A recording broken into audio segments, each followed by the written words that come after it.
ආදරණීය යාළුවනේ, ඔයාලා හොඳින් ඉන්නව නේද? ඔයාලා මාව සබ්ස්ක්‍රයිබ් කරලා නේද තියෙන්නේ? මගේ වීඩියෝට ලයික් එකකුත් දාගෙන යන්න කියන ගමන්ම මම කියන්න හදන්නේ ලංකාවේ තිබෙන දිගම ශේෂ කඳු පද්ධතියක් වන ගල්ගිරියක් කන්ද ගැන විස්තරයක් කියා දෙන්නයි. ගල්ගිරියක් කන්ද හෙවත් ගල්ගිරිය කන්ද යනු ශ්‍රී ලංකාවේ වයඹ පළාතේ පිහිටි ඉතා වැදගත් පාරිසරික සහ ඓතිහාසික වටිනාකමින් යුත් කඳු පන්තියකි. කුරුණෑගල දිස්ත්‍රික්කයේ ගල්ගමුව සහ ඇහැටුවව ප්‍රාදේශීය ලේකම් කොට්ඨාසවලට මයින්ව පිහිටා ඇත. මෙය හුදෙකලා කන්දක් ලෙස සැලකෙන අතර එහි දිග කිලෝමීටර් 7ක් වේ. සමහර මූලාශ්‍රවලට අනුව කිලෝමීටර් 10ක් 11ක් පමණ වේ. මෙය ශ්‍රී ලංකාවේ දිගම හුදෙකලා කඳුවැටි වලින් එකක් ලෙස සැලකේ. මුහුදු මට්ටමේ සිට මීටර් 478ක් අඩි 1568ක් පමණ උසකින් යුක්ත වන අතර වයඹ පළාතේ ඇති උසම කඳු අතරින් 7 වෙනි ස්ථානය හිමි කර ගනී.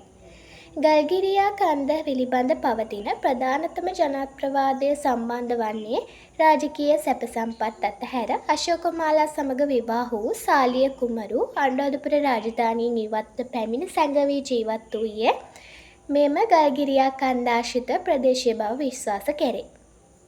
එම නිසා මෙම කන්ද හා බැඳුණු සාලිය ආරණ්‍ය සේනාසනය ඇතුළු නටබුන් රැසක් මෙහි දැක්ගත හැකිය. මෙහි පෞරාණික වටිනාකම් සහිත ස්ථාන රැසක් පිහිටා ඇත. භාවනායෝගී භික්ෂුන් වහන්සේලා වැඩ සිටි බවට සාක්ෂි ලෙස කටාරම් කොටුගල්ලෙන් 20කට ආසන්න ප්‍රමාණයක් මෙහි දක්නට ලැබේ.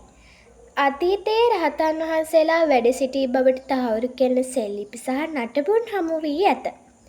කන්ද මුදුනේ පොකුණු දෙකක් පිහිටා තිබීම මෙහි ඇති සුවිශේෂී ලක්ෂණයකි. කඳු මුදුනක මෙවැනි වැව් පොකුණු පිහිටීම ඉතා දුර්ලභය. ගල්ගිරියා කන්ද වර්තමානයේ වන රක්ෂිතයක් ලෙස නම් කර ඇත.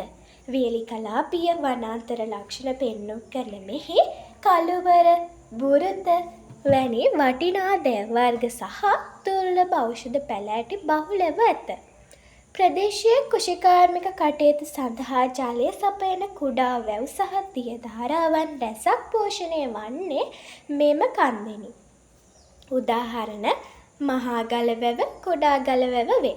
ස්වභාවික සෞන්දර්යය කැමති අයට සහ කඳු නගින්නන්ට මෙය කදිම ගමනාන්තයකි. කන්ද මුදුනට ගිය විට හවට ප්‍රදේශයේ අංශක 360ක දර්ශනීය දසුනක් දැක්කත හැකිය.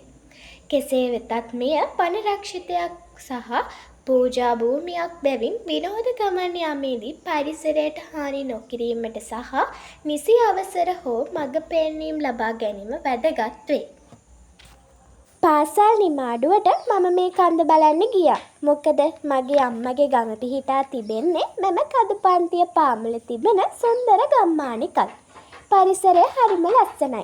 අපිට මඟ පෙන්වීමක් නැතිව කන්දෙන් නැගීම ඉතා අසීරුයි. වලි ඇතුන් විවිධ සතුන් මෙම කන්ද ජීවත් වෙනවා. මේ පරිසරය නම් කුණු දාලා විනාශ කරන්න එපා. කිරියම්ම කිව්වේ කන්ද පහුගිය වැස්සට නාය ගියා කියලා. මට හරි දුකයි. මම ගිහින් එන්නම් යාළුවනේ. ඔයාලා පරිස්සමින් ඉන්න. මට කමෙන්ට් කරන්න, ලයික් කරන්න.